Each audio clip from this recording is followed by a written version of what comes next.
সুপ্রিয় দর্শক শ্রোতা, সবাইকে জানাচ্ছি আন্তরিক শুভেচ্ছা।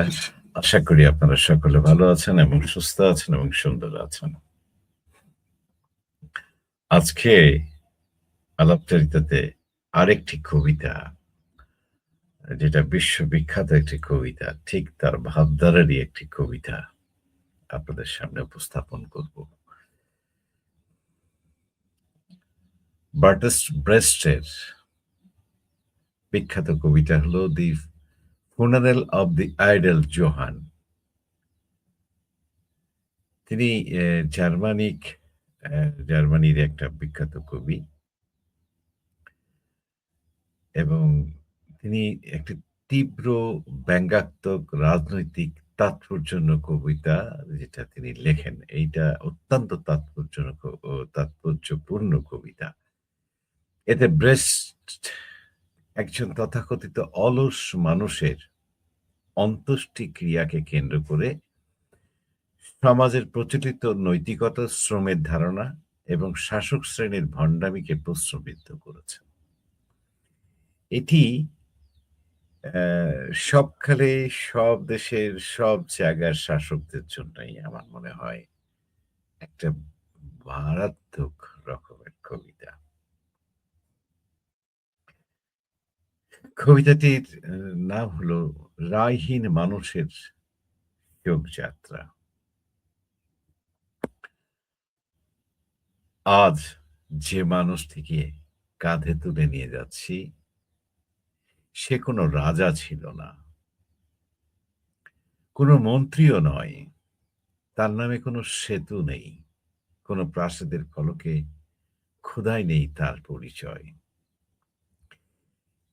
সে কেবল একজন মানুষ যে প্রশ্ন করতে জানত। তাই তার অপরাধ ছিল অনেক।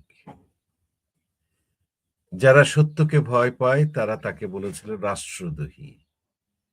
যারা অন্যায়কে আইন বানায় তারা তাকে বলেছিল উস্কানিদাতা। যারা ক্ষমতাকে ঈশ্বর বানায় তারা তাকে বলেছিল শৃঙ্খলা ভঙ্গকারী। অথচ সে শুধু বলেছিল রুটি সবার হবে, বিচার সবার হবে, স্বাধীনতা কারো দান নয়, মানুষের জন্মগত অধিকার। আজ তার জানাজার শাড়িতে হাঁটছে হাজারো নীরব মুখ। কারো হাতে অস্ত্র নেই, শুধু আছে স্মৃতি আর বুকের ভিতরে জমে থাকা অমোচনীয় প্রশ্ন। যে শহর তার কণ্ঠ রোধ করেছিল আজ সেই শহরের দেয়ালে নিঃশব্দে তার ভাষা উচ্চারণ করছে। যে আদালত তার কথা শোনেনি, অথচ একদিন সেই আদালতই বিচার করবে। যে সংবাদ শিরোনামে তাকে অপরাধী লেখা হয়েছিল, সময়ের বাতাস সে কালি ধুয়ে নিয়ে যাবে। মনে রেখো, মিথ্যা কখনো পতাকা হতে পারে, কিন্তু দিগন্ত হতে পারে না। ভয় কখনো সিংহাসন বানাতে পারে, কিন্তু ভবিষ্যৎ বানাতে পারে না। যারা আজ বিজয়ের মুকুট পড়ে আছে তাদের উদ্দেশ্যে বলি, ক্ষমতায় আয়ু ক্যালেন্ডারে লেখা থাকে, কিন্তু মানুষের স্মৃতি পাথরের চেয়েও দীর্ঘস্থায়ী। একদিন এই শোকযাত্রা মিছিল হবে, মিছিল থেকে জন্ম নেবে প্রশ্ন, প্রশ্ন থেকে জেগে উঠবে বিবেক, আর বিবেকের সামনে সবচেয়ে উঁচু প্রাসাদও একদিন মাথা নত করবে। কারণ মানুষ হত্যা করা যায়, কিন্তু ন্যায়ের আকাঙ্ক্ষাকে নয়। কণ্ঠ রোধ করা যায়, কিন্তু প্রতিধ্বনিকে নয়। সত্যকে বিলম্ব করা যায়, কিন্তু পরাজিত করা যায় না।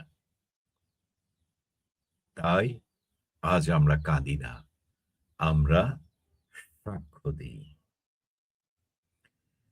এই শোকযাত্রা একজন মানুষের বিদায় নয়, এটি অন্যায়ের বিরুদ্ধে অবিরাম মানব প্রতিবাদের আরো একটি সূচনা। মারাত্মক রকমের এই কবিতাটা, এই কবিতার ইতিহাস আমরা যদি একটু দেখি, তিনি কবিতাটি লিখেছিলেন জার্মানি এই কবি, বিশ্ববিখ্যাত কবিতার মধ্যে তার এই লেখাটি অত্যন্ত গুরুত্বপূর্ণ একটি লেখা। যা যুগে, যুগে প্রতিটি শাসকের জন্য একটা কঠিন বার্তা। অতি সাধারণ মানুষের যে বার্তাটি সেটি এই কবিতার মধ্যে ফুটে এসেছে।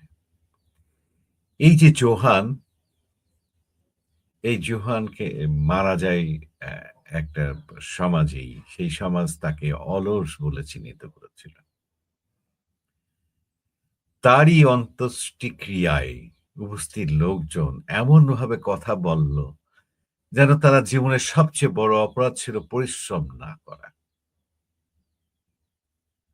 কিন্তু ব্রেস্ট ধীরে, ধীরে এই ধারণাটিকে উল্টে দিলেন। অর্থাৎ ব্রেস্ট এই যে কবি, তিনি এই ধারণাটাকে উল্টে দিলেন।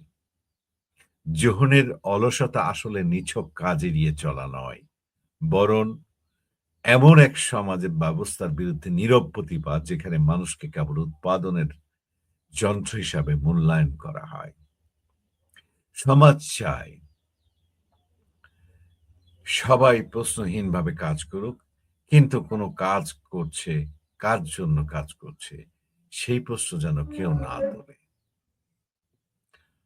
অন্ত্যেষ্টিক্রিয়ার পরিবেশে যারা জোহনকে নিন্দা করে, তারা নিজেরাই এমন এক ব্যবস্থার অংশ, যেখানে শোষণ, বৈষম্য, অন্যায়কে স্বাভাবিক বলে মেনে নেওয়া হয়। তারা জোহনের মৃত্যুকে শিক্ষা হিসাবে দেখতে চায়। যেমন সমাজের নিয়ম না মানলে এটাই পরিণতি। ব্রেস তখন তীব্র বিদ্রূপ ব্যবহার করেন। তিনি দেখান যে সমাজের একজন অলস মানুষকে ঘৃণা করে এই সমাজই ধনীদের অলস বিলাসিতা বা শোষণকে প্রশ্ন করে না। ফলে অলসতা একটা রাজনৈতিক শব্দে পরিণত হয়, যা ক্ষমতাবানদের সুবিধা মতো ব্যবহার করা হয়। কবিতার গভীরে আরো একটি প্রশ্ন রয়েছে। মানুষের মর্যাদা কি কেবল তার উৎপাদনশীলতার মধ্যে? এর উপরেই কি নির্ভর করে? নাকি তার চিন্তা, স্বাধীনতা, মানসিকতার একটা মূল্য আছে? ব্রেস্ট এই প্রশ্নের সরাসরি উত্তর দেন না। বরং পাঠককে নিজের অবস্থান নিয়ে ভাবতে বাধ্য করেন। তার এই কবিতার মূল প্রতিপাদ্য বিষয় ছিল অলসতা, সামাজিক সংজ্ঞার সমালোচনা, শ্রম উৎপাদনকে ঘিরে পুঁজিবাদী মানসিকতার ব্যঙ্গ, শোষণমূলক সমাজে প্রচলিত নৈতিকতার ভণ্ডামি উন্মোচন, ব্যক্তি স্বাধীনতা বনাম সামাজিক নিয়ন্ত্রণের দ্বন্দ্ব, ক্ষমতাবানদের ভাষা কিংবা সাধারণ মানুষের বিচার করার অস্ত্র হয়ে ওঠে। এই কবিতাটি ব্রেস্টের রাজনৈতিক কাব্যধারার একটি গুরুত্বপূর্ণ উদাহরণ, যেখানে তিনি শোকগাথার আড়ালে সমাজ, রাষ্ট্র, ক্ষমতার কাঠামোকে কঠোরভাবে প্রশ্ন করেছেন এবং পাঠককে সমালোচনামূলক দৃষ্টিতে বাস্তবতাকে দেখতে আহ্বান জানিয়েছেন। আমি জার্মানি এই কবির যে কবিতাটি আপনাদেরকে আজকে পাঠ করে শোনালাম, তার মূল বিষয়টিও কিন্তু আপনাদেরকে আমরা বললাম যে, দেখুন এই জার্মান কবি, যাকে বার্টল ব্রেখট, তার ধারালো রাজনৈতিক প্রতিবাদী কবিতার জন্য তিনি বিখ্যাত। যেখানে তিনি সাধারণ শ্রমিক, মেহনতি মানুষ অবদানের উপর জোর দিয়েছেন। ব্রেখটের রচনায় পুঁজিবাদ, যুদ্ধের বিরুদ্ধে ফুটে ওঠা, যা পাঠককে সামাজিক শোষণ নিয়ে প্রশ্ন তুলতে বাধ্য করে। এই জায়গা থেকেই আজকে আপনাদেরকে এই কবিতাটি পাঠ করে শোনালাম। জানি না আপনাদের কাছে কেমন লাগবে, আপনাদেরকে সেই জায়গাটিতে পৌঁছতে পারবে কিনা। কবির যে চিন্তা চেতনায় তিনি এটা লিখেছেন। আশা করি আপনারা সকলে ভালো থাকবেন, সুস্থ থাকবেন, সুন্দর থাকবেন। আলোকচিন্তার পক্ষ থেকে আপনাদেরকে অসংখ্য ধন্যবাদ এবং কৃতজ্ঞতা জানিয়ে শেষ করছি আজকের এই অনুষ্ঠান।